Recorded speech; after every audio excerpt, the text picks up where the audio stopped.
नमस्कार दोस्तों, मैं अशोक बलसोरा और आप देख रहे हैं झाबुआ लाइव। आज हम एक ऐसे विषय वस्तु पे बात करने जा रहे हैं। आज देश की कोई भी राजनीतिक पार्टी हो, सबसे पहले पहला व्यक्ति अगर कोई होता है तो किसान को लेकर अपनी राजनीतिक रोटियां समय समय पर सेकते आते हैं। लेकिन यहाँ पर ज़मीनी हकीकत क्या है, इन सारी वस्तुस्थिति से हम आपको अवगत करवाएंगे। आइए हमारे साथ हम बात करते हैं कि अन्नदाता जिसको कहा जाता है, जिसे देश का किसान सबसे सर्वाधिक मत जब भी ये कोई अलाटमेंट आता है तो सबसे ज़्यादा अलाटमेंट किसान भाइयों के लिए रहता है। लेकिन क्या ज़मीनी स्तर पर इन लोगों के साथ में न्याय हो रहा है? क्या इनको जो शासन प्रशासन के द्वारा दी जा रही सुविधाओं का लाभ मिल रहा है? आइए हमारे साथ हम बात करते हैं। क्या नाम है भैया? जोगड़िया डामोर सर। जोगड़िया डामोर जी। कहाँ के? कागजेर का। कागझेर के हैं। अभी कौन सा खाद लिया आपने? मैंने डीएपी लिया और 4 बोरी यूरिया लिया अच्छा, डीएपी क्या रेट में दिया? है 1200 रुपये लिए। उसका रसीद वगैरह दी है? नहीं दी। और डीएपी का नहीं दिया। उसका क्या भाव है? 1250 और यूरिया 300 की बोरी। यूरिया 300 रुपये की बोरी। हाँ। तो यूरिया जैसे कि 300 रुपये की बोरी ये बता रहे हैं लिया है, जबकि देखा जाए तो इसका जो भारत सरकार के द्वारा जो गाइडलाइन दे रखी है, जो रेट लिस्ट दे रखी है, 266 रुपये में इनको देने का प्रावधान है और 1075 रुपये में देने का प्रावधान है। लेकिन यहाँ पर देखा जा रहा है कि इनसे क्या रेट लिया जा रहा है। और सबसे बड़ी बात कि ना ही कोई रसीद दी जा रही है, ना ही कोई इनसे बिल, आधार कार्ड भी नहीं लिया जा रहा है। आइए हम और भी इसके तय तक जानते हैं और पूरी पड़ताल करेंगे। बने रहिए झाबुआ लाइव के साथ। और उपस्थित है सेल्समैन, उनसे हम जानेंगे खाद की वस्तुस्थिति, वो किस रेट में दे रहे हैं और किस हिसाब से दे रहे हैं। क्या नाम है भैया? गजरा सिंह चौहान। गजरा सिंह जी, आप ये बताएं कि यूरिया खाद क्या रेट में दिया जा रहा है? 266.50 है। हाँ। खुले नहीं मिलते 2.5 रुपये, तो हम 270 बोल देते हैं। अच्छा, 266 रुपये का 266 रुपये और 50 पैसे का भाव है, लेकिन खुले के भाव में ये 270 रुपये लिया जा रहा है। इनसे बिल वगैरह और डीएपी 1150 है। 1150 रुपये और खुले नहीं लाता किसान की। अच्छा, इसका बिलिंग का कोई प्रावधान है? सर वो मशीन वो उसके क्या लॉकडाउन चक्कर में मशीन पे अंगूठा लगाना मना कर रखा है।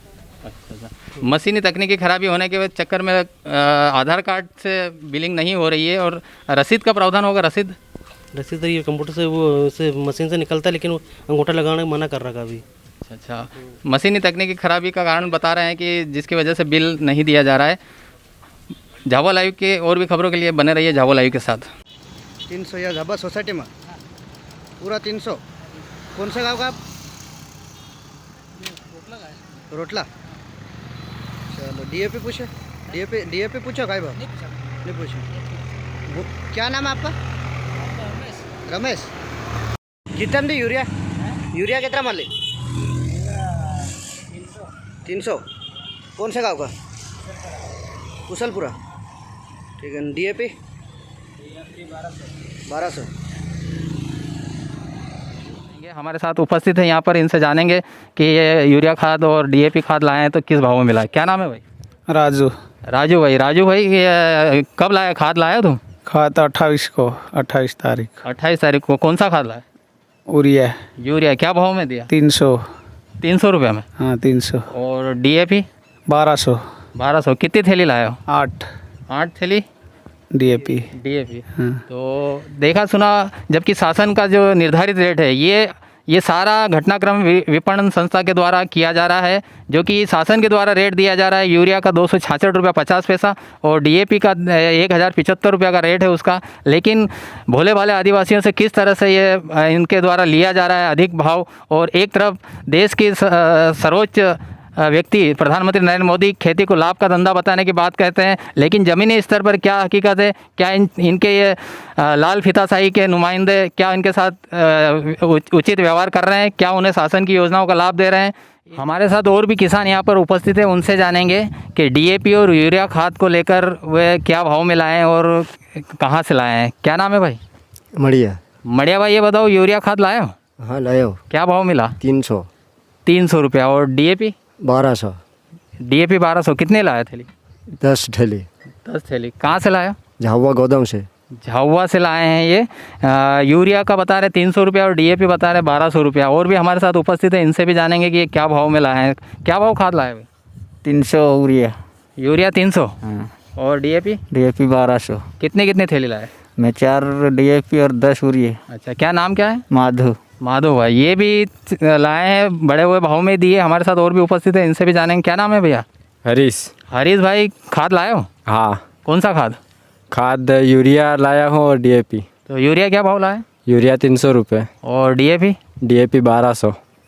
तो इसका भाव पूछा, क्या भाव में मिल रहा है? भाव तो हमने पूछा, तो जो बोलते हैं वो हम निकाल के रुपये दे देते हैं और खाद लेके आ जाते हैं। अच्छा, मतलब पता नहीं है कि इसका रेट क्या है, जो बोलते हैं सेल्समैन वो भाव दे देते हैं। हाँ जी, यही बात है। मतलब कि हम पूछते हैं उनको तो भाव बताते 300 है, 1200 है, तो जो बताते वो हम दे देते हैं उनको और वो हम खाद लेके आ जाते हैं वापस। देखिए भाई लोग, कितनी विडम्बना है। एक तरफ प्रदेश सरकार और देश के सर्वोच्च सरकार ये बोल रही है कि खेती को लाभ का धंधा बनाना, किसानों को हर संभव मदद देना है। उसके लिए बड़े बड़े अलाटमेंट, जब भी बजट सेंक्शन होता है तब बड़ा सा बजट हिस्सा किसान भाइयों के लिए निकाला जाता है। लेकिन ज़मीनी सच्चाई देखिए कि शासन के द्वारा जो निर्धारित रेट कर रखा है, माफेक्स जो कि जिला विपणन संस्था होती है, इसका केवल झाबुआ ही नहीं, इनके जहाँ जहाँ सेंटर है, मेघनगर, थानला, पेटलावद आदि सभी जगहों पर यही चल रहा है कि 266 रुपये 50 पैसे का यूरिया खाद 300, 350, 350 रुपये तक बेचा जा रहा है। और वहीं डीएपी खाद 1075 रुपये का जिसका निर्धारित मूल्य है, लेकिन उसको भी 1150, 1200, 1250 रुपये तक दिया जा रहा है। तो ऐसे हमारे जो किसान भाई है, क्या इस तरीके से वो खेती को लाभ का धंधा बना पाएंगे? ये कई सवाल खड़े करता है। क्या अधिकारी वर्ग इन बातों को संज्ञान में लेंगे और क्या इनकी वस्तुस्थिति से अवगत करके किसानों को खेती को सही में लाभ का धंधा बना पाएंगे? हमारे साथ उपस्थित है जिला विपणन अधिकारी सर, इनसे हम बात करेंगे कि जो ये खाद को लेकर माहौल बना हुआ कि अधिक रेट में दिया जा रहा है, तो इसके बारे में सर से जानेंगे क्या रेट है सर, एक्चुअल रेट इनके क्या है सर? नमस्कार, मैं जिला विपणन अधिकारी शिशिर सिन्हा बोल रहा हूँ। अभी अगर अपन बात कर रहे हैं यूरिया, तो यूरिया का रेट है 267 रुपये है, 45 किलो का बैग है ये।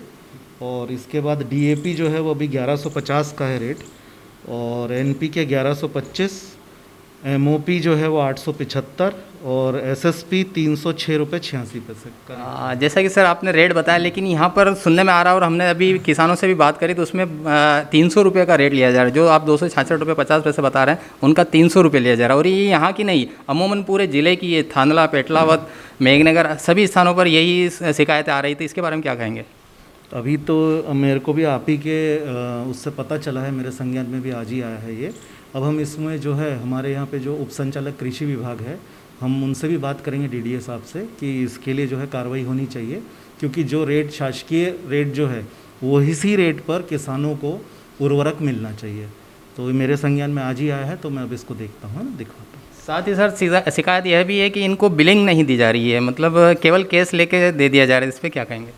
नहीं, देखिए, बिलिंग देने का तो प्रावधान है, लेकिन बहुत बार ये अपन देखने में आया है कि किसान भी उतना जागरूक नहीं रहता है। इसमें भी अपने को प्रचार प्रसार की बहुत आवश्यकता है। अगर किसान कहता है कि उसको बिल चाहिए, उसको लेना भी चाहिए बिल, बिना बिल के तो उसको जाना ही नहीं चाहिए। रही बात आपने, हाँ ये सही है कि नगद विक्रय में उसको बिल लेना चाहिए। बाकी जो सोसाइटी से जब किसान अपना उर्वरक लेती है तो वो परमिट रहता है, तो उसमें बिलिंग की कोई आवश्यकता नहीं रहती है उनको, वहाँ परमिट के हिसाब से उनको उर्वरक उपलब्ध हो जाता है। साथ ही साथ ये भी देखने में आया है कि आधार बिना आधार के ही दिया जा रहा था। अब इसकी आधार पे कैसे लिंक करते हैं? फिर बाद में जब ये आधार अगर नहीं लिया जा रहा है तो फिर इसको आप शो कैसे करते हैं? नहीं, इसके लिए मैं आपको बहुत ज़्यादा स्पष्ट कर दूंगा। क्या है कि अभी जो एक पीओएस मशीन है, पीओएस मशीन में क्योंकि कोरोना के चलते ये एक निर्णय आया है कि शासन द्वारा निर्णय है कि अभी हम जो है उसमें थंब, मतलब हम अंगूठा ना लगवाएं, क्योंकि अंगूठा लगवाने से ये संक्रमण जो है बढ़ने की संभावना है। इसको देखते हुए शासन ने ये कहा है कि आप किसान को जब उर्वरक देंगे, नगद विक्रय करेंगे, तो हम ये करेंगे कि उसका आधार कार्ड ले लेंगे, मतलब आधार कार्ड की कॉपी ले लेंगे, या हम उसको कहीं नोट कर लेंगे, क्योंकि अभी थंब के कोई निर्देश नहीं है। मतलब आगे चल के भी हमको इसको थंब से ही क्लियर करना है। पॉस एक्चुअल में वो मशीन एक ऐसा स्टॉक है, जब तक उस मशीन से उर्वरक नहीं निकलेगा तब तक जो संबंधित कंपनी है उसको सब्सिडी नहीं मिलेगी। समझ गए आप? तो सब्सिडी का इसमें गवर्नमेंट का वो इशू आ रहा है। अब अभी तक गवर्नमेंट ने उसको क्लियर नहीं करा है, हालांकि सब अब नॉर्मल हो गया, सब खुल चुका है, लेकिन पीओएस मशीन के संबंध में भी कोई आगामी कोई अपने को निर्देश प्राप्त नहीं हुए। तो इसके लिए ये है कि जब अभी तो हमको कहा जितना गया अपन उसी निर्देश पे चल रहे हैं। हालांकि अगर कल को कोई ऐसा निर्देश आता है अंगूठे लगाने के लिए फिर से बोल दिया जाता है तो हम फिर उस पर कार्रवाई करेंगे। फिलहाल तो अभी हम आधार के आधार पे ही हम जो है उर्वरक उपलब्ध करा रहे हैं। साथ ही सर इसका मंथली का रोटेशन कितना होता होगा? अमूमन पूरे ज़िले का टर्नओवर क्या है सर इसका? देखिए, इसमें ज़िले का टर्नओवर तो ऐसा नहीं रहता है। होता क्या है, एक हमारा खरीफ सीज़न है, फिर एक रबी सीज़न है। रबी हम अगर खरीफ की बात करें और हमारा यहाँ पर जो हमारी सबसे ज़्यादा मक्का सोयाबीन खरीफ में है, तो हमारा जो पिछले 2 साल देख लें 3 साल देख लें ट्रेंड जाता है जो, उसके हिसाब से हम 14,000 MT यूरिया हमको ज़िले में आवश्यकता होती है।